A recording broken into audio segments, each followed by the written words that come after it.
warahmatullahi wabarakatuh. Perkenalkan, nama saya Nur Ila Fauzia. Saya berasal dari Pasuruan, Jawa Timur. Saya saat ini merupakan salah satu mahasiswa baru pada jurusan Fisika, Fakultas Sains dan Teknologi Universitas Islam Negeri Maulana Malik Ibrahim Malang.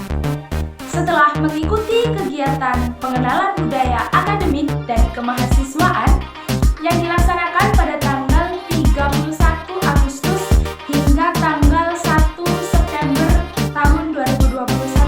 Saya sebagai mahasiswa baru mendapatkan begitu banyak pengetahuan, begitu banyak ilmu, begitu banyak informasi mengenai kampus UIN Maulana Malik Ibrahim Malang tercinta. Oleh karena itu, di sini saya ingin sharing-sharing kepada kalian semua mengenai informasi dan ilmu yang saya dapatkan selama mengikuti PPAK 2021.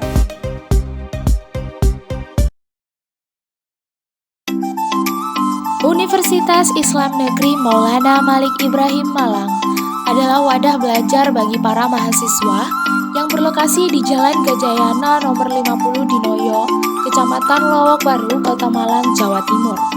Universitas Islam Negeri Maulana Malik Ibrahim Malang berkembang sangat pesat. Lembaga ini mengalami transformasi dari masa ke masa.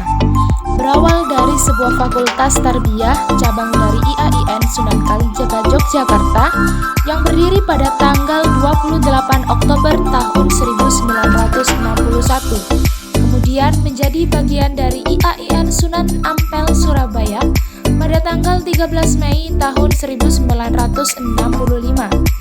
Lalu, pada tanggal 21 Maret tahun 1997, berubah status menjadi Sekolah Tinggi Agama Islam Negeri atau STAIN Malang.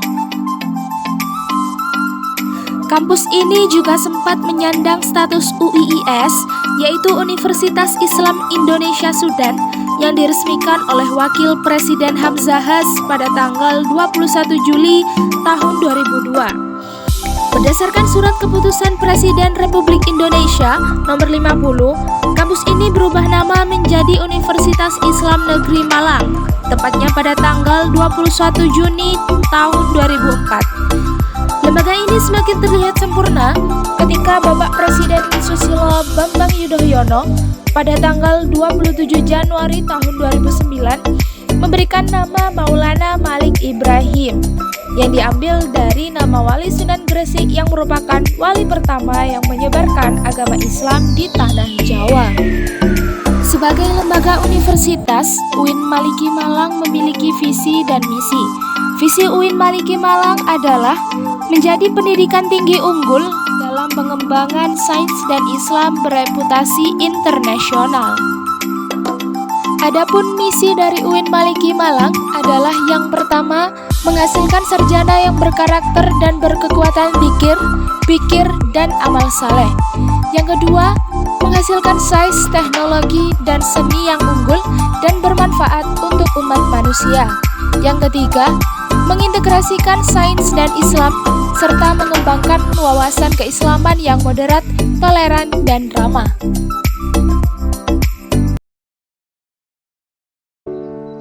Sebagai lembaga pendidikan, tentunya UIN Maliki Malang juga memiliki sistem akademik.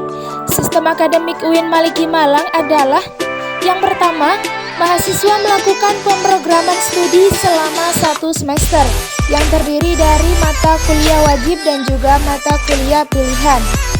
Program ini tidak berlaku bagi seorang maba atau mahasiswa baru karena memang seorang maba telah disiapkan paket studi oleh bagian akademik. Yang kedua, di tengah semester akan ada kegiatan UTS, yaitu singkatan dari ujian tengah semester yang harus dilalui oleh seluruh mahasiswa. Yang ketiga, di akhir semester juga terdapat kegiatan UAS, kegiatan ujian akhir semester yang juga harus dilalui oleh seluruh mahasiswa. Yang keempat, di akhir semester, mahasiswa akan mendapatkan KHS, yaitu kartu hasil studi. Kalau kita di SMA dulu, ini namanya adalah rapor. Yang kelima, Pemerolehan nilai IPK memengaruhi pengambilan SKS. Jika nilai IPK kita kurang dari 3, maka kita tidak bisa mengambil SKS terlalu banyak. Namun jika IPK kita lebih dari 3, maka kita bisa mengambil SKS lebih banyak lagi dan maksimal ada 24 SKS.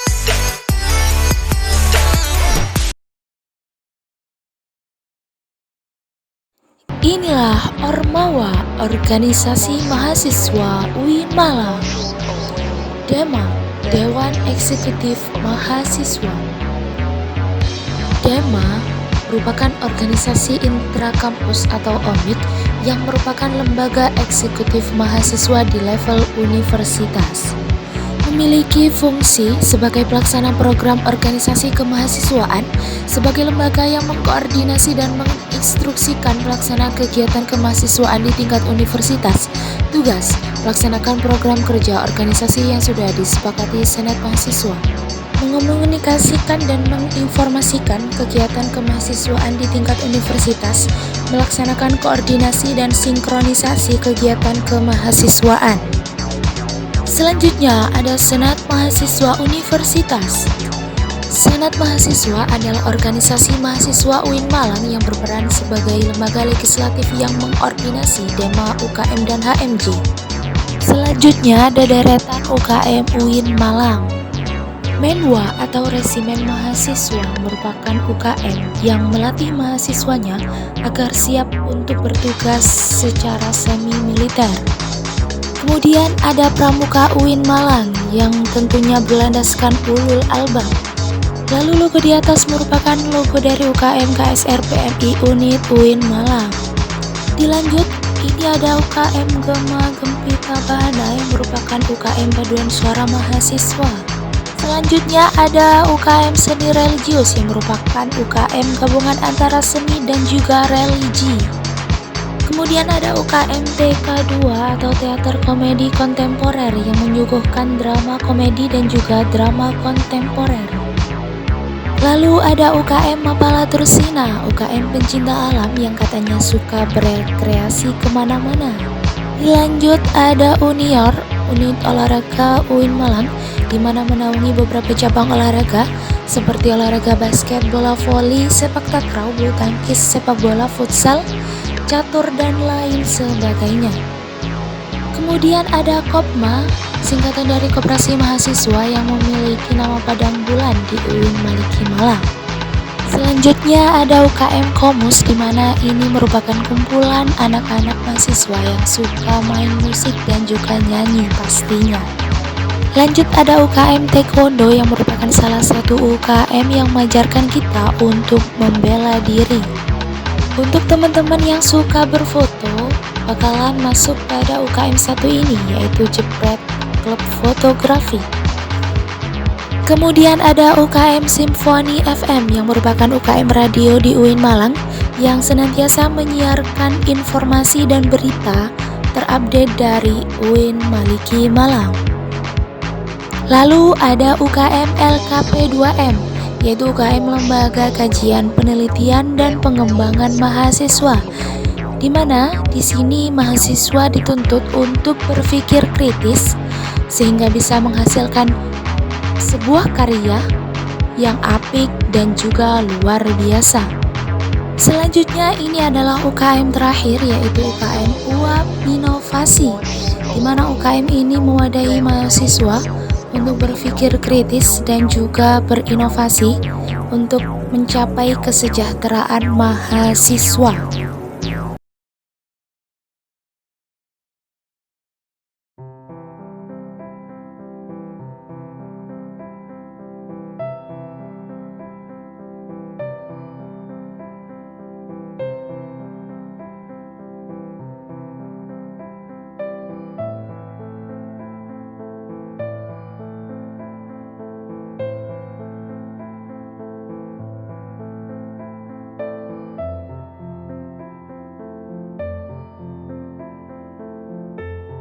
Untuk COVID-19 belum ada. Sampai detik ini. Hatta Amerika, hatta Cina yang sudah memproduksi vaksin demikian banyaknya, itu mereka hanya bisa memproduksi vaksin, ya kan? Ya, produksi vaksin dan belum ada obatnya. Dan ini sudah menjadi pandemi. Kalau bahasa Jawanya pagebluk. Jadi bisa hari kemudian wafat dan sebagainya. Nah, kunci untuk mengendalikan pandemi ini ada dua setidaknya. Yang pertama, vaksinasi dipercepat sehingga terjadi herd immunity. Herd immunity 70% warga negara kita harus divaksin, sekitar 230-an juta. Sementara sampai 31 Agustus kemarin baru 100 juta yang sudah divaksin. Itu pun belum semuanya vaksinnya 1-2, baru vaksin 1 parunya.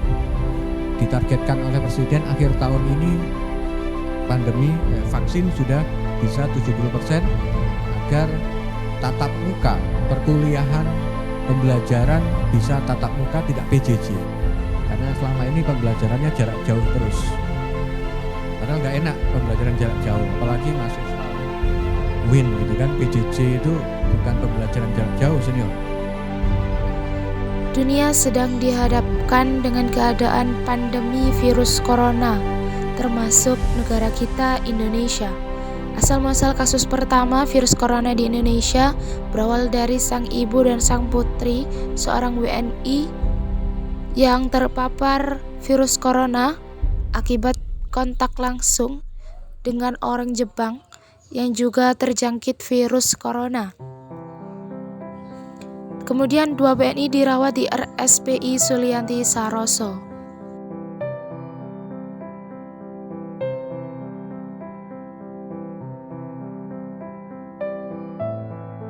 Keadaan sekarang memanglah sangat sulit.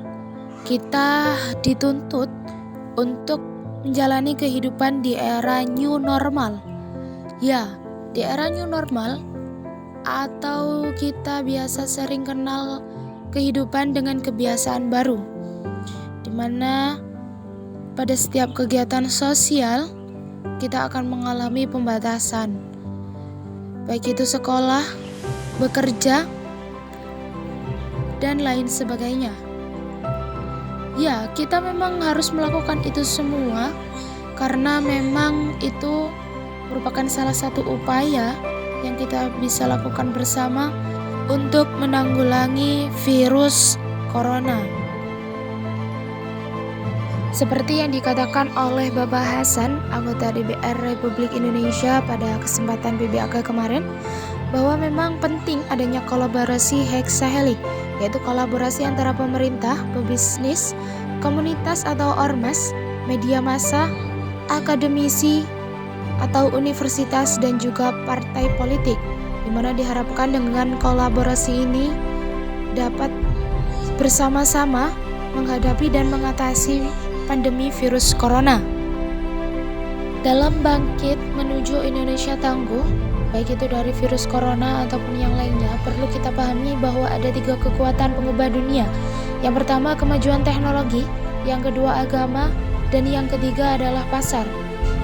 Kita harus bisa menguasai ketiga kekuatan tersebut dalam menghadapi virus corona dan juga memajukan sektor ekonomi, pendidikan, sosial, pembangunan, dan lain sebagainya. Sebagai lembaga pendidikan perguruan tinggi keagamaan Islam negeri atau UIN, kita juga harus ikut ambil peran dalam bersama-sama bangkit menuju Indonesia tangguh. Apa saja yang dapat kita ambil atau peluangnya? Yang pertama adalah arus utama pengembangan teknologi digital. Yang kedua, link and match dengan sektor industri. Yang ketiga, menjadi kekuatan sosio-teknopreneur. Yang keempat, menjadi epicentrum ajaran agama yang inklusif. Tentunya dengan ini semua diharapkan kita sebagai UIN atau Lembaga Universitas Islam Negeri dapat bersama-sama bangkit dan ikut ambil peran dalam mewujudkan Indonesia emas yang ditargetkan pada tahun 2045 insya Allah. Mari bersama-sama menjadi pemuda yang tangguh, cerdas intelektual, dan juga pastinya berlandaskan ulul albab. Bismillahirrahmanirrahim. Indonesia bangkit menuju Indonesia tangguh dalam mewujudkan Indonesia Emas 2045. Indonesia pasti bisa. Sekian dari saya, kurang lebihnya mohon maaf. Terima kasih dan wassalamualaikum warahmatullahi wabarakatuh.